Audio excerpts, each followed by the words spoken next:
नमस्कार दोस्तों, आप देख रहे हैं स्पोर्ट्स वर्ल्ड। दोस्तों, आज से 5 मैचों की टी20 सीरीज का पहला मुकाबला शुरू हो रहा है और आज पहला मुकाबला खेला जाएगा जहां टीम इंडिया इंग्लैंड के सामने होगी। और जिस मोरल के साथ हम इंग्लैंड पहुंचे हैं वो बहुत डाउन है। हालांकि पिछले 2 मुकाबलों को भारत जितनी जल्दी भुला दे वो टीम इंडिया के लिए बेहतर होगा। हालांकि श्रेयस अय्यर जो टीम इंडिया के कप्तान हैं, उन्होंने यही कहा है कि मोरल हमारा बिल्कुल भी डाउन नहीं हुआ है। हां, 2 मुकाबले जो आयरलैंड के साथ बीते उसने हमें जगाया है, उसने हमें चौंकाया जरूर है, लेकिन यह एम्बैरेसिंग नहीं था। अय्यर साहब, एम्बैरेसिंग तो आपके लिए हो ना हो, लेकिन हम क्रिकेट फैंस के लिए एम्बैरेसिंग भी था, लेकिन वेकअप कॉल जरूर है। और अगर हम अभी नहीं जागे तो यह तय है कि इंग्लैंड में भी हमारा हश्र बहुत बुरा होगा। वेकअप इन द सेंस कि हम एक ऐसे जोन में चले गए हैं जहां हमने यह मान लिया है कि हमसे बेहतर कोई नहीं, यह हमने मान लिया है। और अगर हम यही मान करके इंग्लैंड के साथ मैदान में उतरे तो हश्र बहुत बुरा होगा। यह मैं बार बार इसलिए कह रहा हूं क्योंकि टी20 एक ऐसा गेम है जिसमें किसी बल्लेबाज का एक दिन अच्छा होगा, किसी गेंदबाज का एक दिन अच्छा होगा, वो आपसे मुकाबला दूर लेकर के चला जाएगा। जैसा आयरलैंड के जो तेज गेंदबाज थे मुंदड़ा, उन्होंने जिस तरीके से हमें पूरी तरीके से एक्सपोज किया, हमारी बल्लेबाजी को एक्सपोज किया, वो दिखाता है कि उस गेंदबाज का वो 2 दिन बहुत शानदार था। अब कहीं ऐसा ही इंग्लैंड के किसी गेंदबाज का, इंग्लैंड के किसी बल्लेबाज का अगर वो दिन बेहतर हुआ तो वो हमें एक्सपोज कर देगा पूरी तरीके से। प्लेइंग 11 को लेकर के भी बहुत सारे सवाल हैं और इसका हल ढूंढना एट एनी कॉस्ट जरूरी है कि आप इसका हल ढूंढिए। प्लेइंग 11 क्या हो? प्लेइंग 11 को लेकर के अभी भी संशय है कि क्या आज वैभव सूर्यवंशी मुकाबला खेलेंगे, क्या उन्हें डेब्यू करवाया जाएगा।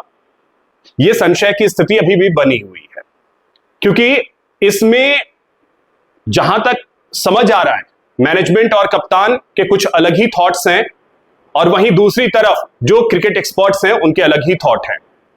क्रिकेट एक्सपर्ट्स ये कहते हैं कि इस समय जिस फ्लो में वैभव सूर्यवंशी हैं, उनके फ्लो का फायदा टीम इंडिया को उठाना चाहिए। लेकिन जो मैनेजमेंट है उसका यह कहना है कि हम संजू सैमसन को अभी बाहर नहीं कर सकते, क्योंकि संजू सैमसन ने क्या किया था टी20 विश्व कप के आखिरी 3 मुकाबलों में, यह हम सभी जानते हैं। लेकिन सवाल यही है, क्या उन्हीं 3 मुकाबलों के बूते संजू सैमसन को हम ढोते रहेंगे कब तक? तो ओपनिंग में अगर वैभव सूर्यवंशी की जगह ही नहीं बनेगी, क्योंकि संजू सैमसन है और अभिषेक शर्मा है, तो फिर वैभव डेब्यू नहीं कर रहे, ऐसा लग रहा। उसके बाद ईशान किशन को थोड़ा सा संभलने की जरूरत है। वो अपना विकेट ऐसा लग रहा है कि थ्रो करके जा रहे हैं। उसके बाद अगर हम बल्लेबाजी में देखें तो तिलक वर्मा भाई साहब, आपने जीवन में एक इनिंग शायद अपनी बेस्ट खेल ली। अब आपको लग ही नहीं रहा है कि हमें आगे खेलना है। उस मुकाबले के बिना पे आप अगले 2-3 साल तक टीम में खिंच जाएंगे, चीजें चल जाएंगी, लेकिन ऐसा नहीं होने वाला है। आपको संभलना पड़ेगा और अगर आप नहीं संभलते हैं तो बेंच पे कई लोग बैठे हुए हैं। उसके बाद अगर आप आगे बढ़े तो खुद कप्तान साहब, आपके पिछले कुछ मुकाबलों को हम देखें तो आपके बल्ले से भी रन नहीं आए, और अगर अय्यर साहब आपके बल्ले से रन नहीं आएंगे तो टीम पे बहुत ज्यादा दबाव बनेगा ही बनेगा। फिर बात अगर कर ली जाए वॉशिंगटन सुंदर की हम बात करें या शेडगे की हम बात करें या शिवम दुबे की बात करें, इनके बल्ले से भी उस तरीके से रन नहीं आए हैं जिस तरीके से हम उम्मीद कर रहे हैं। शिवम दुबे गेंदबाजी बेहतर कर ले जा रहे हैं, लेकिन बल्लेबाजी में वो काबिलियत नहीं दिख रही है, वो हुनर नहीं दिख रहा है जो हमने 2024 या 2026 के वर्ल्ड कप में देखा था। आईपीएल के इस सीजन में 2026 में भी शिवम दुबे के बल्ले से रन ज्यादा नहीं आए। अब रही बात लोअर डाउन में, हर्षित राणा के बल्ले से कुछ रन आए दूसरे मुकाबले में आयरलैंड के साथ, वो हमने देखा। वो एक आध छक्के लगा सकते हैं, उनमें इतनी काबिलियत जरूर है। लेकिन अगर हम गेंदबाजी की बात करें तो गेंदबाजी में प्रसिद्ध कृष्णा, उनकी टीम में बिल्कुल भी जगह नहीं बनती है, तो हम यही उम्मीद करेंगे कि अब वापस उन्हें प्लेइंग 11 में नहीं लाया जाएगा। प्रिंस यादव की टीम में जगह बनती है, उनको टीम में रखने की जरूरत है। इसके बाद हर्षित राणा, इनकी भी टीम में जगह तो नहीं बनती है, लेकिन गौतम गंभीर के प्रिय हैं, तो ये टीम में रहेंगे।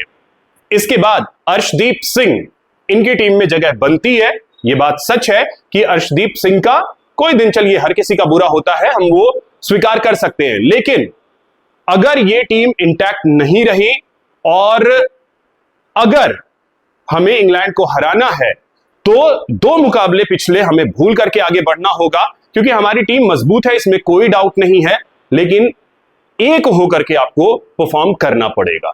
बाकी दोस्तों, आप लोग क्या सोचते हैं कमेंट के जरिए जरूर बताइएगा। मेरे चैनल को सब्सक्राइब कीजिएगा, वीडियो को शेयर कीजिएगा, लाइक कीजिएगा। जय हिंद, जय भारत।